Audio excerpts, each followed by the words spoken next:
5 శుక్రవారాలు సులభంగా ఇలా చేసి చూడండి.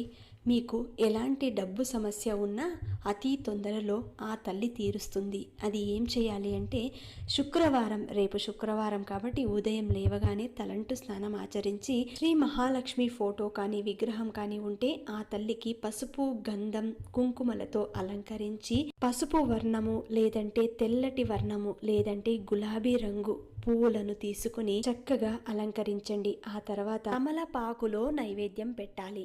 తెల్లటి నైవేద్యం, తెల్ల పదార్థం తయారు చేసిన నైవేద్యాన్ని పెట్టాలి. ఆ తర్వాత తమలపాకు మీద కొద్దిగా ఉప్పు వేసి ఆ ఉప్పు మీద పసుపు, కుంకుమ, కొద్దిగా పూలు, ఆ తర్వాత ఒక కాయిన్ పెట్టి దాని మీద మట్టి దీపాన్ని పెట్టి అందులో ఆవు నెయ్యిని వేసి 2 ఒత్తులు వేసి దీపం వెలిగించండి. ఇలా 5 శుక్రవారాలు చేసి చూడండి. రిజల్ట్ మీకే తెలుస్తుంది. ఆ ఉప్పుని నీళ్ళల్లో వేసేయవచ్చు.